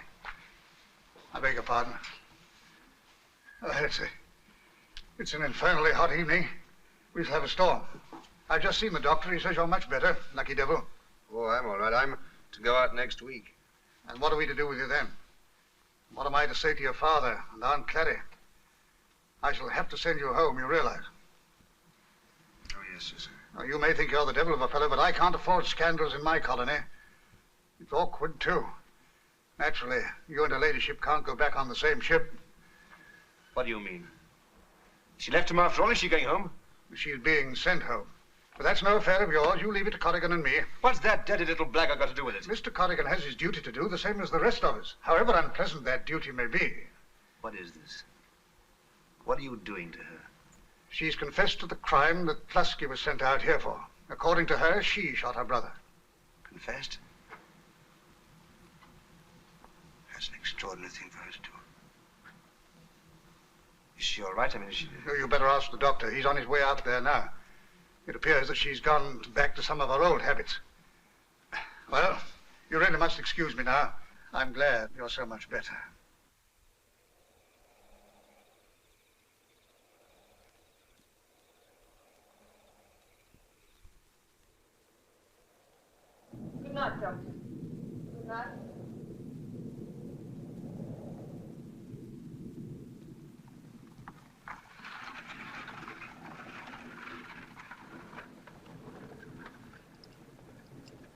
The doctor's gone. Dinner will be ready soon. What did he say? Can I sit down?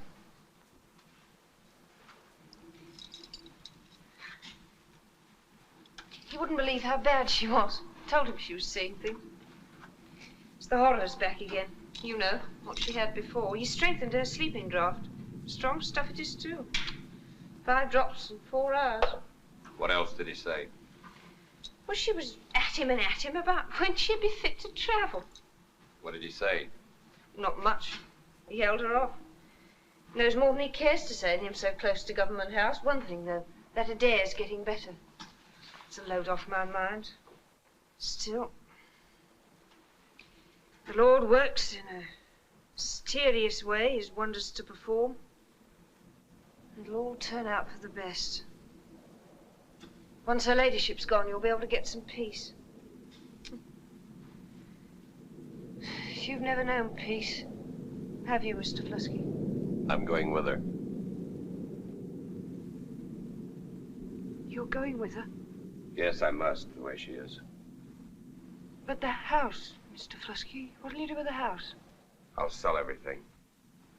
But you'll be done for if you go. Somebody here, you'll be nobody there. I know all that. Nothing matters now, anyhow. She'll have her friends. They won't do anything to an earl's daughter. Leave it to her lords and ladies. Mr. Adare should be all right. It's madness to go, Mr. Flusky. Don't do it, sir. Stay here with me. I'll look after you. I'll work to the death for you. You know I will. Don't do it, Mr. Sam. Made up my mind. Never known me to go back on that. Minnie! Minnie! I'll go. You can't go up now, Mr. Flusky. She's in no condition to see you. Shut the windows. I'm in charge of her ladyship. Leave her to me, Mr. Flusky. You do as you're told.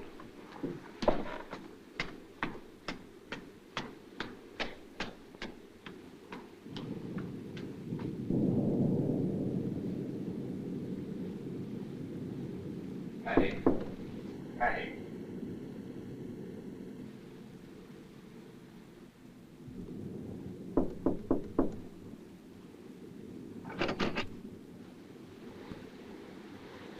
Patty. Sam, come to me. Come close to me. I want to speak to you. Please make it go away, please. Make it go away. What's the matter? There, on the bed. It is always there, always the same, grinning at me. There's nothing there. Pull yourself together. You must shoot it, sir. Don't you see it? Charles saw it. He shot it and it went away. He saw nothing. He was only humoring you. It's all in your mind, Hattie. There's nothing there, I tell you. Here. See for yourself. There's nothing there. You've been dreaming. The wind blew the candles. The shadows moved. Can't you see what you're doing to yourself? Face it, face up to it. If you go on like this, you'll go off your head.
Now then, Lady Henrietta, you mustn't give way.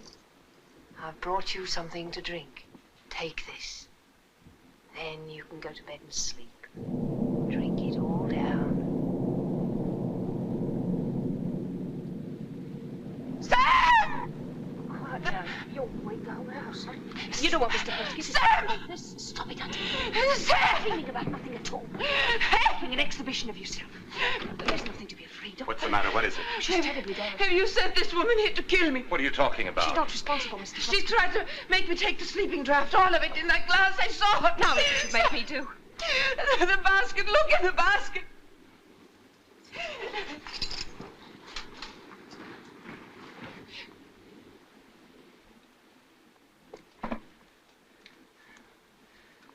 So this is the way of it, is it? You'd work to the death for me, eh? The death, all right.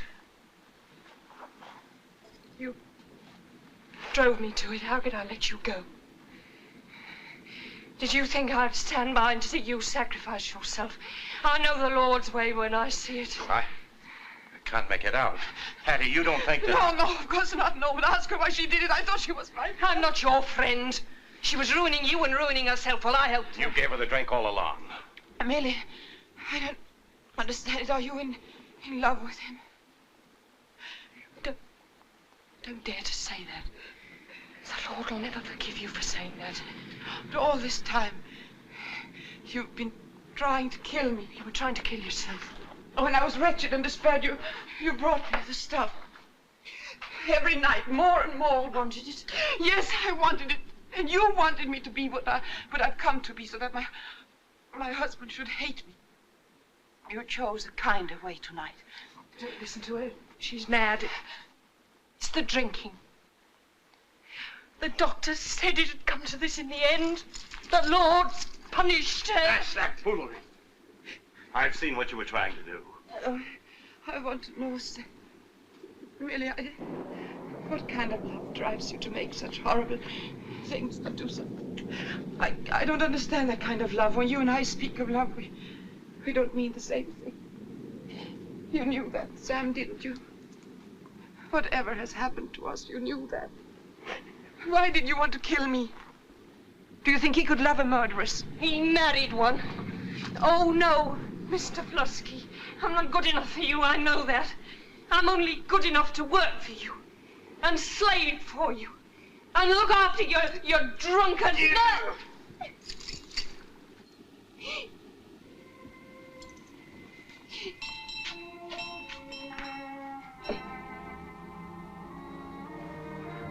Oh, Sam, let her go. She can do us no harm now.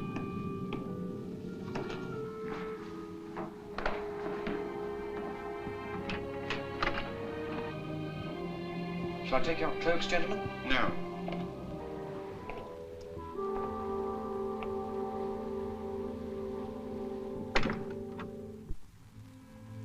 You're broad late, gentlemen. Yes, I thought it better to come at night. The governor is anxious to avoid scandal, if possible. What do you want? We want a statement from you, Flusky. Come into my room. No. We can put it into legal form later on. You are no doubt aware that your wife has confessed to the murder of her brother. We require you corroborate her statement. This will help to make the proceedings more expeditious. It will avoid painful delays. It will also, I may tell you, gain you a free pardon. I must help you to hang my wife, eh? Neat and quick to save you trouble. I should hardly put it in that way. It comes to this. You can do nothing to her without my evidence. In a sense, yes. I'll put it another way. You can take yourselves out of here. Very well, then. I have to inform you that a warrant has been issued for your arrest for the attempted murder of Charles Adare. If you persist in your attitude, that warrant will be put into execution immediately. That was an accident. I have also to remind you that you are an ex-convict and that this is New South Wales. You are a second offender. You know what that means? Yes, I know what that means. You have been guilty of an act of violence. For that alone, we could hang you out of hand. But I don't think we shall do that. We shall merely return you to those activities with which you are thoroughly familiar. You should find it easy enough to readapt yourself to the simple routine of the chain gang. But I didn't shoot Mr. Adare. What does he say himself? I tell you it was an accident. That is as it may be. I've been very generous to you, Flusky. I've given you a chance to prove that you are not, in fact, an ex-convict. That would make a difference, you know. A vast difference. I shall give you until tomorrow morning to think over what I said to you. Good night. What is it, Sam? Who are these men? Corrigan and his assistant. What do they want? Nothing. I was in no mood to listen to their legal jargon. I sent them packing. Oh, they can't touch you now. I have confessed. Yes, you've confessed. Well, what else do they want? They want my evidence, too. You were determined to risk your neck for me, weren't you? What else could I do? No. Sacrifice. Sacrifice. All along, we've sacrificed ourselves for each other. There must be an end to it. The law said a killing was done. The law said a killing was paid for. Why must they go on and on and on at it? Nobody can touch you. Nobody can hurt you. I'm safe with you now. We shall always be together. Shh. Don't talk. Tomorrow will look after itself. Don't talk anymore tonight.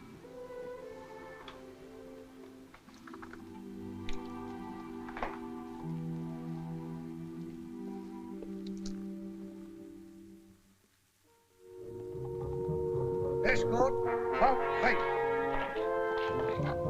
Stand your horses. Prepare to mount. Up you get, sir. Get up behind, Bill. Hold your head high, Hattie. We aren't beaten yet. All right there, Bill. Right away then. Winter, order the carriage. I'm going into Sydney.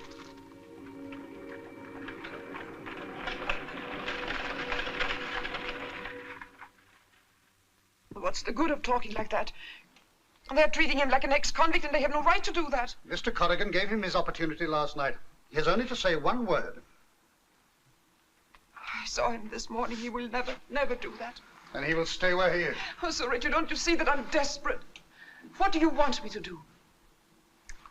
I have confessed that I killed Dermot to show you that Sam should never have been in prison at all. I've told you the truth about how Mr. Adare was shot. Hasn't Mr. Adare told you? Mr. Adare is a sick man. We shall get his story in good time. In the meantime, it isn't necessary. The servants heard high language and a pistol shot. I saw the man myself an hour before it happened. He was capable of anything. But this is intolerable. What are you doing here? Why are you out of bed? Hattie, they told me you'd come. I heard you were ill. What's all this about a confession? No, I'm not ill. How are you, Charles? Why are you here? They've put Sam in prison. I don't understand. What's happened? Our friend is cooling his heels in the city jail. You should be the last to object to that. You've helped me. More than anybody knows. Help me now. Tell them that they must set Sam free.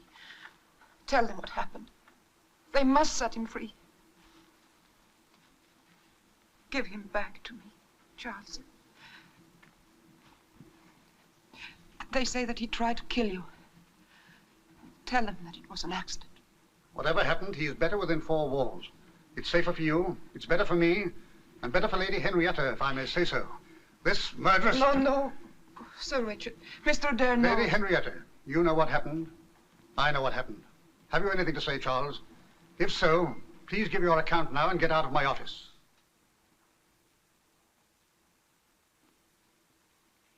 Well, when I took Lady Henrietta home, after the ball, Flusky came back shortly after. He was angry. Very angry. You know that, Richard, you saw him. Never mind why, but he ordered me out of the house. I took his mare and started back for Sydney. It was pitch dark. We ran into a fence, a closed fence I couldn't see. We landed up in a ditch. I was shaken, but the horse broke one of its forelegs. I made my way back and told Flusky. He went off and got a pistol. Then he went out and shot the poor beast. When he came back, I took hold of the pistol. It was a large double-barreled one. I handled it clumsily and took a charge in my shoulder, that's all. Lady Henrietta said there was a quarrel. Was there? Did she say that? Well, Flusky wasn't exactly delighted at losing his favorite mare. He probably said so, I forget. I may tell you, sir, that I don't believe a word of your story, not a word. Nevertheless, that will be my evidence. On your word of honor, as a gentleman. Is that all that happened that night? As a gentleman. Corrigan, we shall have to release him. But, Your Excellency, it's not so simple as that. To begin with. Do as I say. Lady Henrietta, as you are no doubt satisfied that I've done all I can for you, will you please go away? I'm too busy to entertain ladies. I can understand that, sir. I'm very much obliged.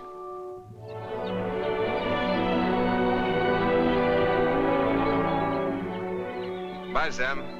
Mr. Adair, got a lot to make up to you. Goodbye for now, sir. I'll be the first man to go back to the old country without making a fortune. I'll be the Rage of Dublin. Goodbye, Hetty. Goodbye, Charles.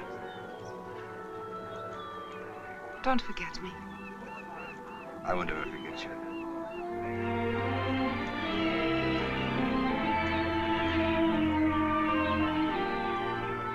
We'll be sorry to lose you, sir. If I may say so, Winter, I'm sorry to go. Not a bad place.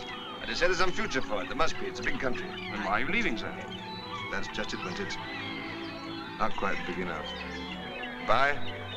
Good luck.